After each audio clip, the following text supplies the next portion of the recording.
नमस्कार, स्वागत है आपका पीसीएन भारत में। मैं हूं प्रकाश। इस समय मिर्जापुर जनपद के एक ऐसी शख्सियत के पास जिनकी चर्चा आमतौर पर बनी रहती है, कभी रोटरी क्लब को लेकर तो कभी व्यापार मंडल के समस्याओं को लेकर के, तो कभी युवाओं की समस्याओं को लेकर हमेशा चर्चा में बने रहते हैं।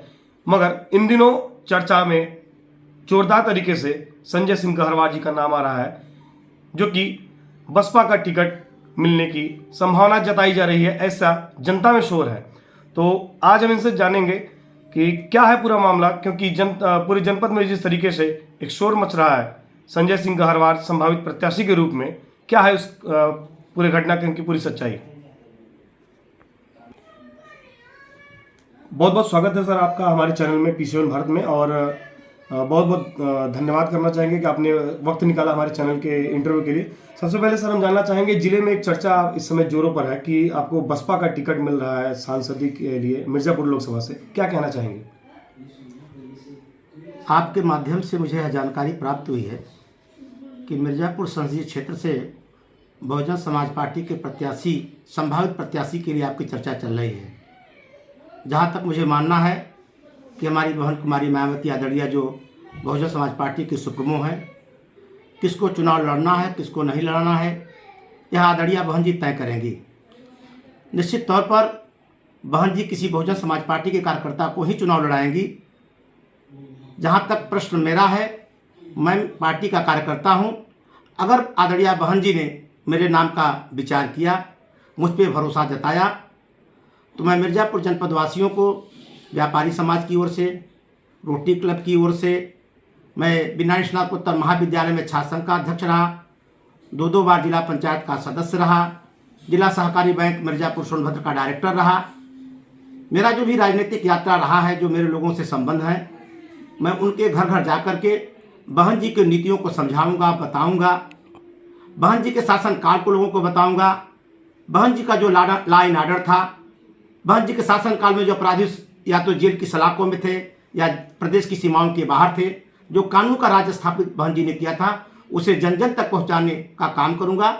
और लोगों से अपील करूंगा कि आप बहुजन समाज पार्टी के चुनाव चिन्ह हाथी पर वोट दे करके बहन कुमारी मायावती जी को मजबूत करिए और मिर्जापुर जनपद को एक नया कीर्तिमान देने का प्रयास और कोशिश किया जाएगा। संजय सिंह गहरवार जी, हम बात करें आपके राजनीतिक पृष्ठभूमि की, तो क्या रहा है आपका अभी तक का करियर, आपके राजनीतिक में क्या क्या रहा है। मैं अपना राजनीतिक शुरुआत 96-97 में बिना स्नातकोत्तर महाविद्यालय में मैं छात्र संघ अध्यक्ष पद पर निर्वाचित हुआ। वहाँ से मेरे राजनीतिक जीवन की यात्रा शुरू होती है और तब से हम उसी समय मैं मानव मसीहा काशी राम साहब, जिन्होंने जग में कर गए ऐसा काम, अमर रहेंगे कांसी राम, और कांसी राम साहब तेरी नेक कमाई, तूने सोती कौम जगाई, उस महामानव को जब मैंने स्मरण किया, देखा कि उनका पूरा जीवन जिन्होंने परिवार नहीं बसाया, वो समाज के अंतिम व्यक्ति, पिछड़े पिछाड़े, दलित, शोषित, वंचित, कड़ुआ लड़ुआ, जो समाज में उपेक्षित लोग हैं, कमजोर लोग हैं, ऐसे लोगों के कल्याण के लिए मानव मसीहा जी निकल पड़े थे।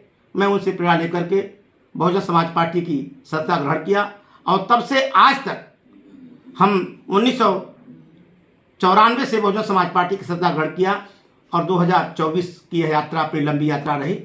और मेरा एक मंदिर, एक देवता, एक पुजारी, हमारा एक मंदिर है, वो बहुजन समाज पार्टी है, उसकी देवता बहन कुमारी मायावती हैं, मैं उसका पुजारी हूँ। और सिर्फ मेरा अगर कोई नेता है तो आदड़िया बहन कुमारी मायावती हैं। इसके बाद मैं तमाम सामाजिक संस्थानों में काम करना शुरू किया। मैं व्यापार मंडल का लगभग 10 वर्षों से मैं जिले का अध्यक्ष हूँ। इसके बाद रोटरी क्लब विंध्याचल का अध्यक्ष रहा, जिला सहकारी बैंक में रहा, तमाम सामाजिक संस्था में मैं काम करता रहा।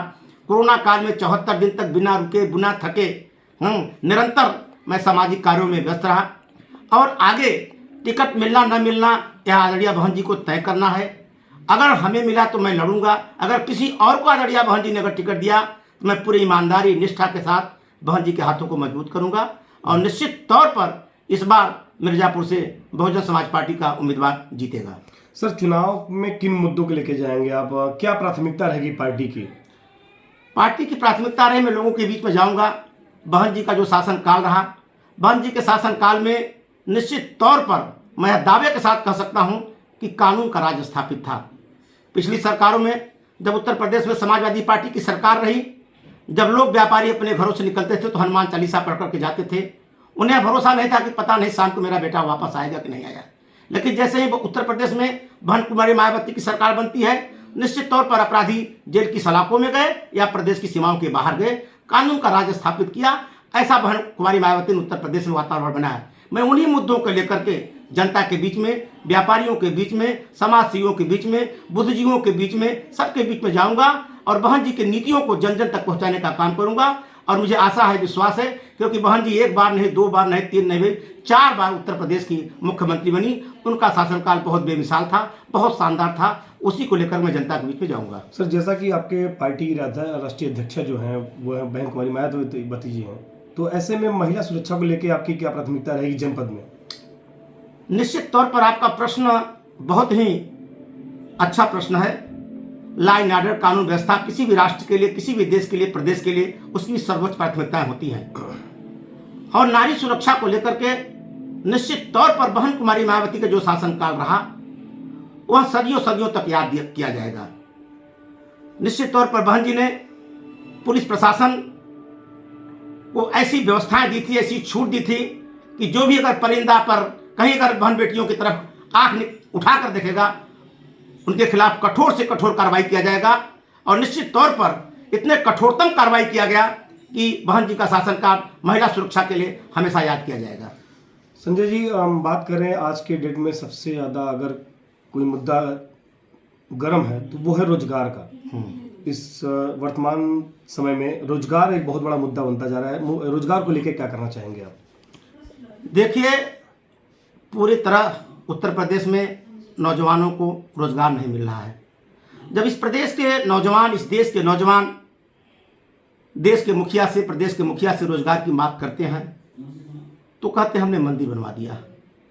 जब हम शिक्षा की बात कहते हैं तो वो कहते हैं हम 370 धारा खत्म कर दिया। जब हम कहते हैं कि चारों तरफ बेरोजगारी का आलम है, कानून व्यवस्था ठीक नहीं है, तो उन्होंने कहा कि हमने राम मंदिर बनवा दिया। जब उनसे हम कहते हैं कि आखिर कब तक ठीक होगा, कब तक सुधरेगा, तो उन्होंने कहा अयोध्या तो हमने कर दिया, अब काशी मथुरा को ठीक करेंगे, उसको बनवाएंगे। तो निश्चित तौर पर हम जब विषय में बात करते हैं, विकास की बात करते हैं, सच तो यह होना चाहिए था कि माननीय प्रधानमंत्री को 10 वर्षों तक भारत की जनता ने समय दिया और 2024 का जो चुनाव होना चाहिए था वह शिक्षा पे होना चाहिए था, व्यवस्था पे होना चाहिए था, स्वास्थ्य पे होना चाहिए था, चिकित्सा पे होना चाहिए था, व्यापार पे होना चाहिए था। लेकिन उन मुद्दों को भटका करके निश्चित तौर पर भारतीय जनता पार्टी कहीं न कहीं देश के अंदर नफरत की राजनीति पैदा करके सत्ता हासिल करना चाहती है।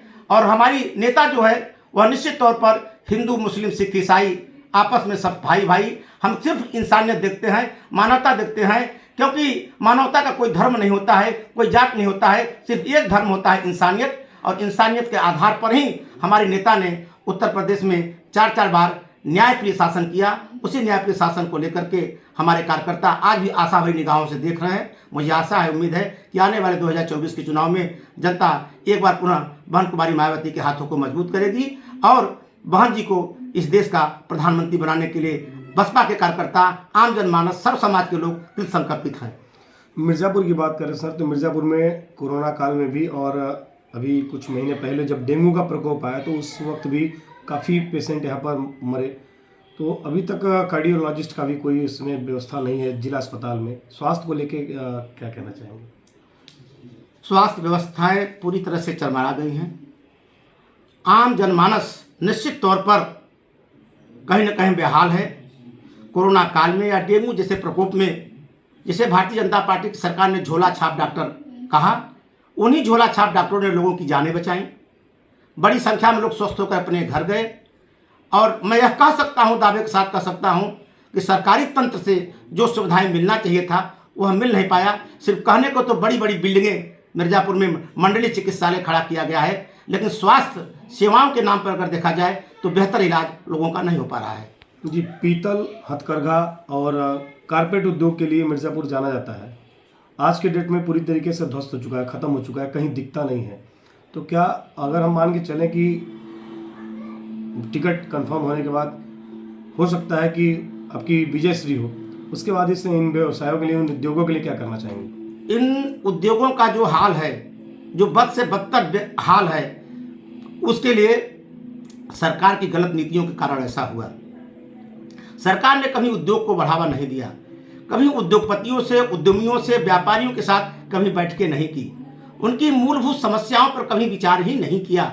अगर शायद उनके दुख दर्द को कम करने के लिए अगर बात किया गया होता, बैंकों से बात किया गया होता, उनको सस्ते दर पर लोन दिया गया होता, उद्योग की स्थापना के लिए सरकार वो समय समय पर अपने अधिकारियों को निर्देशित करती कि इनके उद्योग में किसी प्रकार से दिक्कतें, प्रॉब्लम न हो, उसके लिए सरकार नाना प्रकार से योजना बना करके व्यापारियों के हितों में अगर काम करती, तो निश्चित तौर पर चाहे कारपेट उद्योग हो, चाहे पीतल उद्योग हो, वह कभी मिर्ज़ापुर से खत्म न होता।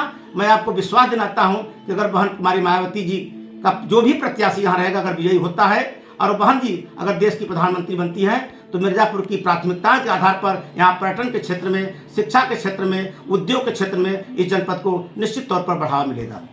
जी बहुत बहुत धन्यवाद सर। अभी आप देख रहे थे हमारे साथ साक्षात्कार संजय सिंह घरवार को। ये तो वक्त तय करेगा कि मिर्ज़ापुर में किसको टिकट मिलेगा और किसकी विजय श्री होगी। तब तक के लिए बने रही पीछे भारत पर। जय हिंद।